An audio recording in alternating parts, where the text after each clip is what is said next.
Okay. Yeah, sorry about that. Okay.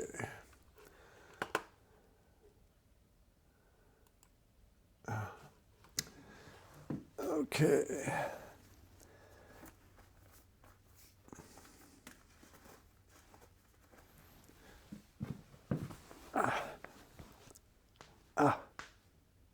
My old bones. I've been out working on the tractor, trying to get my back to pop from too many hours in the car yesterday. It's sunny today. I was hauling some logs. I've got to clear a little area. The logs are down. I just need to get them moved so I can get a genset in there. Anyway, so this is a quick little test video and see if my sound is good. And this is about woo treatment. And the woo treatment is for a particular condition, a metabolic condition, okay, that we all call this. And I'm not going to mention. And this treatment is something, I mean, I've researched this, guys. I've had this shit 3 times. So I know how to deal with it. Anyway, so when you're treating this metabolic condition, you need to cut out all sugars. You need to go 100% keto as long as you've got these, this condition showing up in tests, all right? Because that's metabolic. And so it takes in 45 units of energy from sugar, and it only gives you 2 units. So you exist, but you're dying. You're slowly dying because you're just not able to metabolize effectively. That's one of the problems with this. Okay, so this particular metabolic condition has a treatment, not a cure, as far as I know, but just a treatment because this is not a disease per se, right? It's a metabolic condition.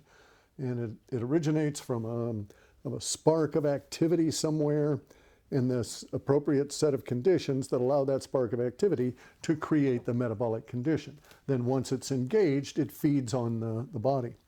And so the way you approach it is that one way to approach it, first off, you need to know that chaga mushroom, let's put that in here this way. Chaga is one of the most studied medicinal mushrooms on the planet. There are more articles that I could find on it than any of the others. Shiitake, cordyceps, reishi, any of the others, okay, any of the other medicinal mushrooms. And if you get into the variants, there's like 9 or 10 at the top tier. But chaga is the most studied. It is very much anti this critter.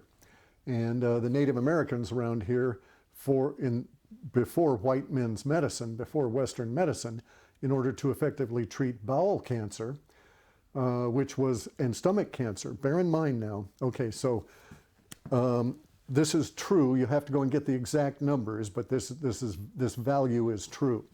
But prior to like 1940, we'll just say prior to 1940,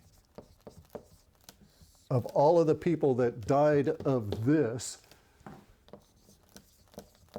50% were stomach cancer. Shit, I said that.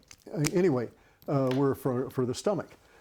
And we eliminated that with the electrification of the United States and the Western world up through the 20s, the 30s, 40s, 50s, and even into the 60s in some areas. We eliminated this as an issue because we had refrigerators. And so we were no longer eating food that caused this condition to originate.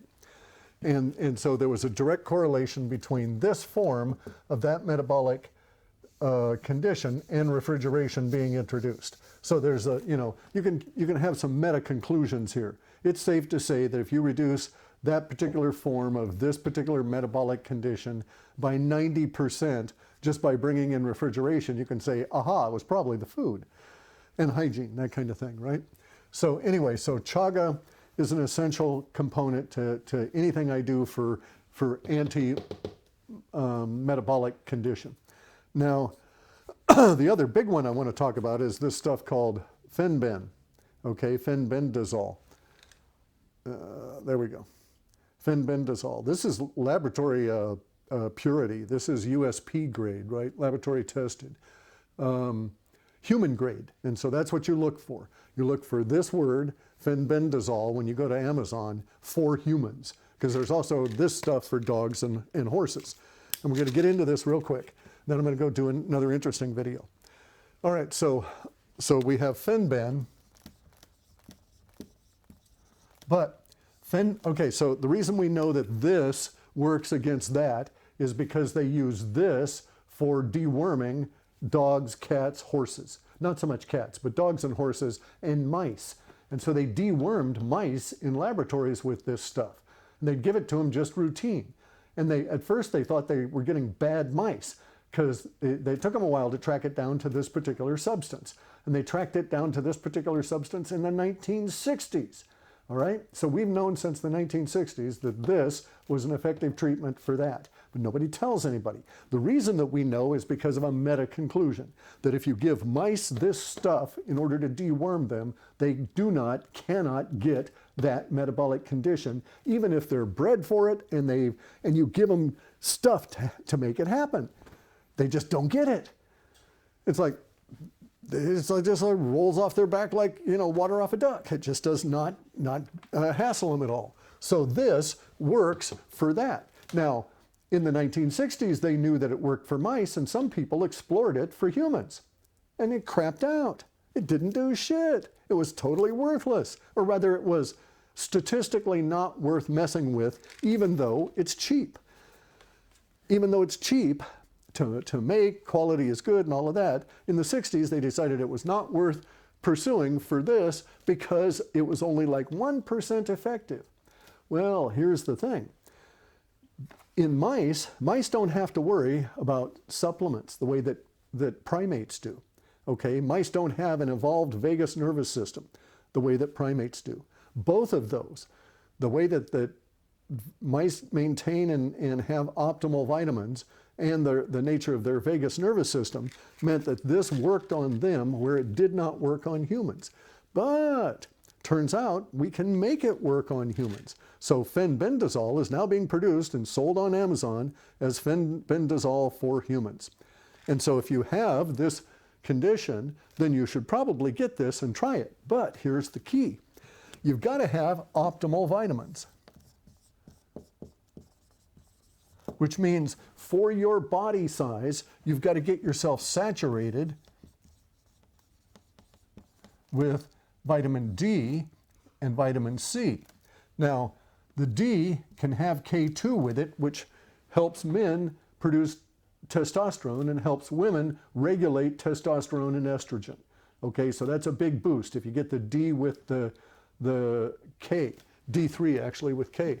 But you're going to have to get yourself tested. You got to buy one of these $30 to $50 kits on Amazon and get some blood and put it in there and mail it off to them. And you got to do that over the course of once every month or something while you're taking this to see where your level's at. Because you got to get, not just for COVID here, you got to get up to serious stuff.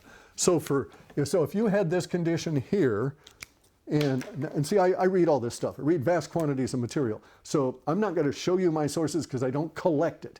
But if you want to go and validate the numbers I'm giving you, you can find it out there on med pub lines, all of these kind of things, right? But if you have this form here, as I did, it turns out that nobody that has vitamin D at 90 nanograms per milliliter or higher ever shows up with that. There's like a 1-to-1 correlation with low vitamin D and this stuff here. There's also a correlation between low vitamin D in your old age and in men, especially white men, and the Salk polio vaccine. From the 50s. That's why there was a bloom of this particular thing in white men my age that were in my cohort. is because we were given this Salk polio vaccine and it made us over time not able to absorb this as much as we should have. We had consistently low levels all of our lives when we should have been trying to maintain 90, and we were lucky to be in the 20s.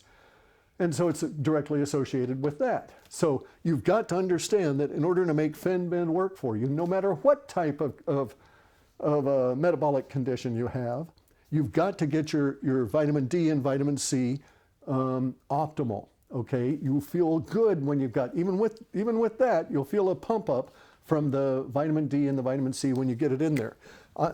Linus Pauling took 9 grams of liposomal, ultimately liposomal, but 9 grams of vitamin C daily. I'm consistently at least 6, maybe 7, pretty consistently. And that's good. That's just marvelous.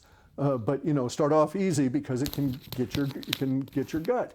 It's bowel tolerance. So you have to build up to the ability to take that much. But take that much. Get up there as much as you can.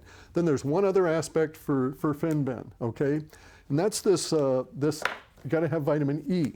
Now, for the E, it is important that you have, it can be a mix, but it can't be 100% unless it contains this kind of vitamin E.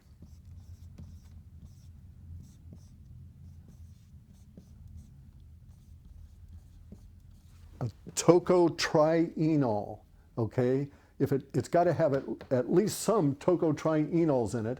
Up towards 40 or 50% would be better, but none, it's not going to do you all that much good. It does some good. It has to do with the fact that vitamin E is the only vitamin that twists to the right molecularly.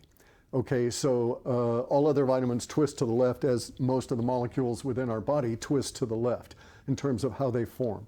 But this tocotrienol is a real key to kicking up the effectiveness of Fenben.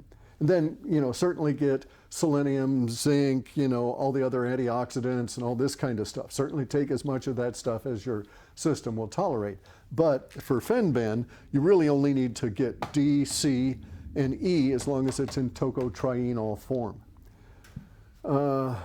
And so that's it for this little video about this substance. You can buy it on Amazon, and if you ever and you can take it as a prophylactic, okay? People who have had this and had this form of it even, take some of them take one of these a week, some of them take a gram a week. The dosage is all over the place depending on the type you've got, so you got to go in and research it, right? And ask people that are using it, and then see what happens with your own body.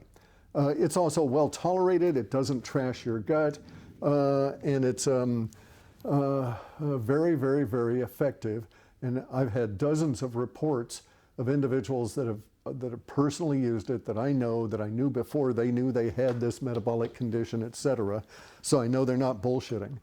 And it does work. And it's used to be you couldn't get it for humans. They didn't used to have it sold on Amazon for humans.